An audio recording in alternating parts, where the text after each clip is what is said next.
Supreme কোর্টের রায়ে একেবারে 26,000 চাকরিহারা, সেই চাকরিহারাদের নিয়ে মুখ্যমন্ত্রী নেতাজি ইন্ডোরে বৈঠক, এবং বৈঠক শেষে আশ্বস্ত করলেন চাকরিতে পুনর্বহাল থাকতে পারবেন, সেই স্কুলে তারা যেতে পারবেন এবং তাদের মাইনেও ঢুকবে। এটা কতটা সাংবিধানিক? আমি বলবো পুরোপুরি অসাংবিধানিক।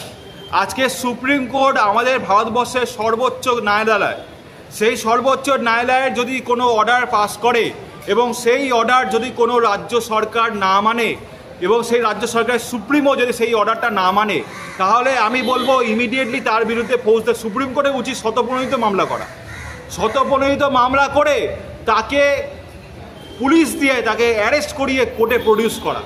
সুপ্রিম কোর্টের অর্ডার কেউ অমান্য করতে পারে না, এটা সুপ্রিম কোর্টের কোড অফ কন্ডাক্ট হয়ে যাবে, মানে কন্টেম্প হয়ে যাবে এখানে তার অর্ডারকে না মানা, সেটা কেউ করতে পারে না। মহামান্য সুপ্রিম কোর্ট হচ্ছে আমাদের ভারতবর্ষের সর্বোচ্চ ন্যায়ালয়।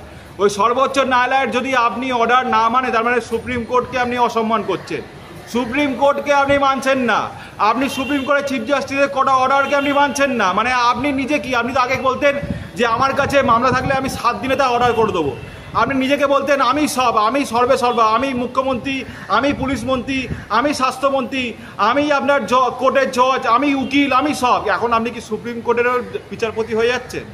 আপনি কি এরপর বলবেন যে আমি প্রধানমন্ত্রী হয়ে গেছি? আপনি কি এবার বলবেন আমি রাষ্ট্রপতি হয়ে গেছি? মানে আপনি কোনো কিছু, মানে যদি কোর্ট অর্ডার করে সেটাকে ভায়োলেট করার মতন কাজকর্ম আপনি করছেন, এবং আপনি এটা মানুষকে বুঝিয়ে দিচ্ছেন যে আমি যদি সুপ্রিমো হয়ে বা কোর্টের অর্ডারকে ভায়োলেট করতে পারি, তাহলে আপনারাও কোর্টের অর্ডারকে ভায়োলেট করতে পারেন। আগামী দিনে কোনো মানুষ যদি কোনো কোর্টের অর্ডার পাওয়া সত্ত্বেও সেই না মানে, তাহলে বলতে হবে যে এই মুখ্যমন্ত্রী সেই পথটা দেখিয়ে দিয়েছে। আজকে রামনবমীতে যদি কেউ অস্ত্র নিয়ে মিছিল করে, তাহলে আমি বলবো মুখ্যমন্ত্রী সেই পথ দেখিয়ে দিয়েছে। কারণ মুখ্যমন্ত্রী নিজেই তো, তিনি একটা রাজ্যের মন্ত্রী, মুখ্যমন্ত্রী হয়ে তিনি সাংবিধানিক প্রধান হয়ে তিনি আজকে সুপ্রিম কোর্টের অর্ডারকে মানছেন না। তিনি বলছেন যে যেসব চাকরিহারারা যারা যাদের চাকরি গেছে তারা আবার বলতে বিয়েতে বিভিন্ন স্কুলে গিয়ে চাকরি করতে পারে, তাদের মাইনে আমি দেবো। আরে আপনি কে দেওয়ার মাইনে? আপনি কি নিজে পকেট থেকে মানি ব্যাগটা বার করে কি পকেট থেকে আপনি মাইনে দেন? এটা তো আমাদের দেওয়া ট্যাক্সের টাকা দিয়ে মাইনে দেন। তো আমাদের দেওয়া ট্যাক্সের টাকা আপনি কেন 2 নম্বরে, যারা চাদর চাকরি অত নয়, যাদের সেই ক্ষমতা নেই যে চাকরি পাওয়া, তাহলে তাদেরকে কেন দেবো টাকা?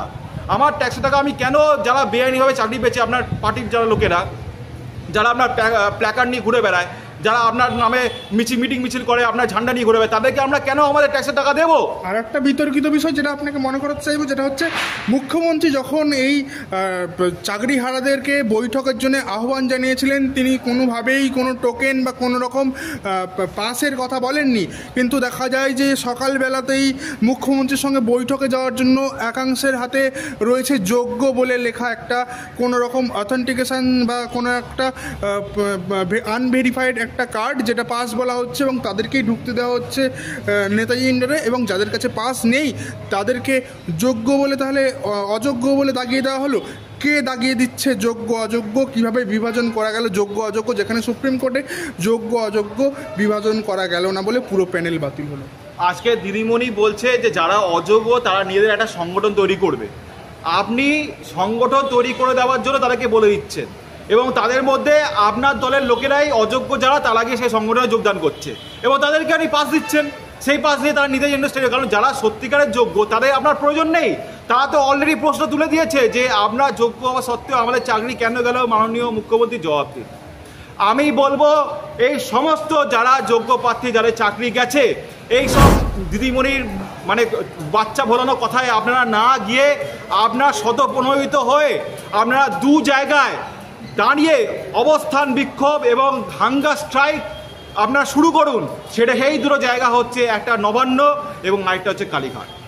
এই 2 জায়গায় যদি আপনারা ওখানে ধর্ণা মঞ্চ করে ওখানে যদি অবস্থান বিক্ষোভ করতে পারেন, তাহলেই জানবেন আপনাদের চাকরি হতে পারে। কারণ বিগত ইতিহাস খুলে আপনি দেখে নিন, এই পশ্চিমবাংলায় যদি কোনো কিছু আদায় করতে হয়, তাহলে সেটা একমাত্র পথ হচ্ছে আন্দোলন করা। এই দিদিমণি দেখিয়ে দিয়েছিল সিঙ্গুর আন্দোলনের সময়, এই ধর্মতলার মুখে দাঁড়িয়ে 21 দিনে হাঙ্গার স্ট্রাইক, যদিও তিনি বাড়ি দেখাচ্ছিলেন, হাঙ্গার স্ট্রাইক ভেতরে গিয়ে বিরিয়ানি খাচ্ছিলেন, আমি দেখে এসেছি। সুতরাং আমি জানি, কারণ দিদিমণি তো, মানে দিদিমণি যখন টিএমসি পার্টির জন্ম হয়নি তখন থেকে তো আমি ছোটোবেলা থেকে ওনাকে দেখছি। আমার আজকে প্রায় 32টা বছর এই ভবানীপুরে হয়ে গেল, তখন 1998-এর আগে দিদিমণির টিএমসি পার্টির জন্ম হয়নি, তিনি কংগ্রেস করতেন। তো তার আগে থেকে আমি দিদিমণিকে চিনি, সুতরাং তিনি যে এই 21 দিনে হাঙ্গার স্ট্রাইক করে পেছনে গিয়ে বিরিয়ানি খেতেন সেটাও আমি দেখে এসেছিলাম। যাই হোক, সেটা কথা নিয়ে বলবো না এখন এখানে, কারণ দিদিমণি একটা কথা সত্যি আমি বলবো যে আমি তার প্রতি একটা কৃতজ্ঞতা জানাতে চাই, কারণ তিনি যে লন্ডনে গিয়েছিলেন এবং সেখানে গিয়ে যে বলে এসছেন যে ব্রিটিশ সরকার আমাদের জন্য অনেক কিছু করেছে, কিন্তু সত্যি কথা বলবো ব্রিটিশ সরকার সত্যি আমাদের জন্য একটা ভালো কাজ করেছে, সেটা হচ্ছে যে ব্রিটিশ সরকার যদি আমাদের ভারতবর্ষে না আসতো তাহলে এই মুঘল সাম্রাজ্যকে এখান থেকে বিতাড়িত করা যেত না। কারণ মুঘল সাম্রাজ্য, এই বাবর, হুমায়ুন, আকবর, ঔরঙ্গজেব, শাহজাহান, তারা যেভাবে আমাদের ওপর পুরো হিন্দুদের ওপর যেভাবে কর্তৃত্ব করছিল, যেভাবে তলবারের ডগায় ফরমান জারি করে আমাদের ধর্ম পরিবর্তন করছিল, তাদেরকে সরানোর জন্য একটা বৃহত্তর শক্তি দরকার ছিল, এবং সেই শক্তি ছিল ইংরেজ সরকার। এবং তাকে নিয়ে এসে এই মুসলমানদের সরকারকে, মুঘল সম্রাটকে এখানে সরানো হয়েছে, যার ফলে আজকে আমাদের হিন্দু সাম্রাজ্য, আমাদের হিন্দুদের সরকার এখানে প্রতিষ্ঠিত হয়েছে, নাহলে কোনদিন প্রতিষ্ঠিত হতো না। এটার জন্য দিদিকে আমি ধন্যবাদ জানাবো। কিন্তু এই যে দিদিমণি যে এই যে বাচ্চা ফলানো এই যে টোপ দিচ্ছে এই যে নেতাজি স্টেডিয়ামে ডেকে, আমি বলবো যারা সত্যিকারের চাকরি প্রার্থী, যারা যোগ্য চাকরি প্রার্থী, আপনারা যদি দিদিমণির এই টোপটা গিলে ফেলেন, এই যে বাচ্চা ফলানোর কথা যদি মেনে ফেলেন, তাহলে আপনারা জীবনে চাকরি পাবেন না। আমাদেরকে একটাই কাজ করতে হবে, নবান্ন আর নাহলে কালীঘাট তার সামনে ধর্ণা মঞ্চ করে হাঙ্গার স্ট্রাইকে বসতে হবে, এছাড়া আর কোনো উপায় নেই। চাকরি পাওয়ার এছাড়া আর কোনো উপায় নেই, কারণ দিদিমণি যেটা বলছে সেটা অসাংবিধানিক কথাবার্তা বলছে। আগামী দিন যদি 2026-এ দিদিমণি না থাকে, তাহলে এই আপনারা যারা যাবেন আবার তারা সেই পদে চলে আসবে। আজকে 6 বছর চাকরি করার পরেও আপনারা যখন পদে এসছেন, আগামী 6 মাস পরে আপনি পদে চলে যাবেন। সুতরাং আপনারা যতবারই চেষ্টা করবেন নিজেকে একটা গুছিয়ে নেওয়ার, ততবার আপনাকে দেবেন রাস্তায় দিদিমণি এসে বসিয়ে দিয়েছে। এই চাকরি হারা 26,000 পুরো প্যানেলভুক্ত যারা রয়েছেন, তাদের মধ্যে যারা যোগ্য রয়েছেন এবং অযোগ্যদেরকে বাছাই করে যোগ্যরা পুনর্বহাল হতে পারে, তাদের চাকরি হারানোর ভয়ের আশঙ্কা থাকছে না, এমনটা বারবার মুখ্যমন্ত্রীকে রাজনীতির ঊর্ধ্বে উঠে আবেদন করতে দেখা গেছে কলকাতা হাইকোর্টের প্রাক্তন বিচারপতি অভিজিৎ গাঙ্গুলি, যেটা এখন বর্তমানে তিনি বিজেপির সাথে যুক্ত থাকলেও তিনি মানবিকভাবে আবেদন করছেন মুখ্যমন্ত্রীকে। কিন্তু এই মুখ্যমন্ত্রীর সেই প্যানেল নিয়ে কোনো রকম সদর্থক ভূমিকা দেখা যাচ্ছে না, যেখানে মুখ্যমন্ত্রীর এই যে অভিজিৎ গাঙ্গুলির এই ডাকে মুখ্যমন্ত্রীর সাড়া পাওয়া যাচ্ছে না। আবার তো চাকরি ফিরে পেতে পারে যারা যোগ্য তারা, কিন্তু মুখ্যমন্ত্রীর সদর্থক ভূমিকা কেন নেই? মুখ্যমন্ত্রী কেন নেবে আমরা একটা জিনিস বুঝতে পারছি না। মুখ্যমন্ত্রীর কি আপনার ইচ্ছাটা কি ছিল? ইচ্ছাটা এইটা ছিল যে যারা অভিজিৎ গাঙ্গুলি অর্ডারে যাদের চাকরি গেছে তারা তো অযোগ্য ছিল, আর যারা চাকরিতে তখন বহাল ছিল তারা ছিল যোগ্য। একটা জিনিস আপনার ভালো করে বুঝে নিন ব্যাপারটা। আজকে যোগ্যরা যদি থাকতো তাহলে অযোগ্যরা থাকতো না, তখন তো অযোগ্য আলাদা হয়ে গেছিলো। আজকে দিদিমণি কি করলো, সুপ্রিম কোর্টে গিয়ে এটাকে এক করে দিল, মানে যোগ্য অযোগ্যকে এক করে দিল, তারপরে সবার চাকরি চলে গেল। এটা বোঝার চেষ্টা করুন, আজকে যদি অযোগ্যদের চাকরি যেত তাহলে দিদিমণি যে ভোটগুলো পেয়েছিল সেগুলো আর পেতো না, যোগ্যদের ভোট তো পেতোই না, অযোগ্যদের ভোটও পেতো না। তো সবার যখন চলে গেছে চাকরি, তখন দিদিমণির একটা মানবিক ব্যাপার তৈরি হয়েছে, তাই তাদেরকে আবার দলে টেনে নেওয়া যে দেখো আমি তোমাদের জন্য লড়েছি, কিন্তু দেখো সুপ্রিম কোর্ট সবার চাকরি বাতিল করেছে। কিন্তু এখানে যে দিদিমণির যে একটা চাল, দিদিমণির যে বড় বড় কোট আনকোট সব বসে আছেন, একজন কপিল বাবু, একজন কল্যাণ বাবু, ঠিক আছে, একজন বিকাশ বাবু, মানে বিকাশ অ্যান্ড কল্যাণ কোথায়? কোথাও নেই। এরা কাহা হ্যাঁ বিকাশ আর কল্যাণ?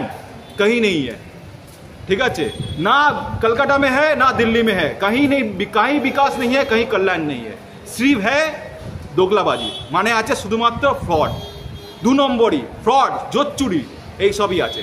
আর এই চাকরি হারাদের বলবো যে আপনারা যেটা বিশাল বড় ট্র্যাপে পড়ে গেছে সেটা আজকে আপনারা বুঝতে পারছেন।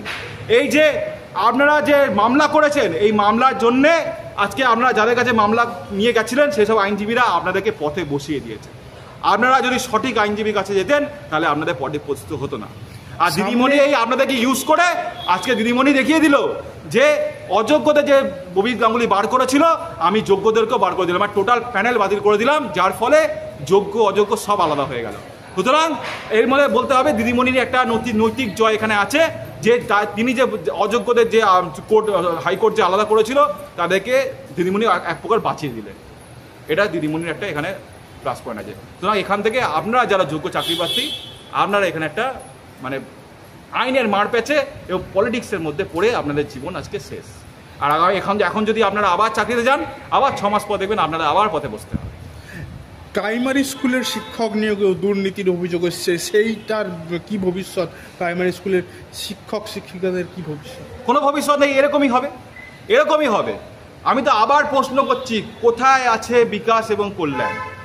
বিকাশ নেই, কোথাও নেই, কল্যাণও কোথাও নেই। আমাদের ওয়েস্ট বেঙ্গলে কোনো বিকাশ নেই, কোনো কল্যাণ নেই। আমাদের ওয়েস্ট বেঙ্গল শুধু একটাই জিনিস আছে, সেটা হচ্ছে দুর্নীতি, কাটমানি। দুর্নীতি, কাটমানি এবং জোট চুরি, এছাড়া আমাদের ওয়েস্ট বেঙ্গলে আর কিচ্ছু নেই। আগামী দিন এই প্রাইমারি যখন অর্ডার বেরোবে, দেখবেন আপনারা দেখবেন আরও ছেলেমেয়েরা সবাই বেকার হয়ে গিয়ে রাস্তায় ঘুরে বেড়াবে, রাস্তায় বসে পড়বে। কী করবে, কোথায় যাবে? কোনো, এটা বেসিক্যালি আমি তো বলছি যে বেসিক্যালি এরা হচ্ছে আইন এবং হচ্ছে পলিটিক্সের মধ্যে মারপ্যাচে পড়ে গেছে, যার ফলে আজকে চাকরি হারারা এখানে রাস্তায় বসে আছে। এবং দিদিমণির দেওয়া ওই টোপে যদি তারা আবার গিয়ে চাকরিতে যোগদান করে, মানে হচ্ছে সুপ্রিম কোর্টের অর্ডারকে ভায়োলেট করছে, তাদের বিরুদ্ধে তো ফৌজদারি মামলা হবেই। এবং 6 মাস পর যদি দিদিমণি না থাকে, তারা আবার রাস্তায় এসে বসে পড়বে। কারণ দিদিমণি যতদিন না ততদিন হয়তো তাদেরকে নিজে কার্ডের মানে মানি ব্যাগ থেকে বার করে টাকা দেবে। কারণ দিদিমণি যখন চলে যাবে তখন টাকা দিতে পারবে না, কারণ তখন তার টাকায় কোনো ইনকাম থাকবে না, তখন আপনাদেরকে আবার পথে পিছতে হবে। এবং এই সময় এসছে, যদি আপনারা এখনও না বুঝতে পারেন, এখনও যদি এই দিদিমণিকে এই 2000 টাকার মাসে ভাড়া লক্ষ্মীর ভাণ্ডার করে যদি এখনও ভোট দেন, তাহলে আগামী দিন এই পশ্চিমবাংলায় আমাদের মানে কোনো কারুর কোনো অস্তিত্ব থাকবে না, মানুষের আর কোনো এখানে সিকিউরিটি থাকবে না, কোনো, এটা আপনাদের বুঝতে হবে।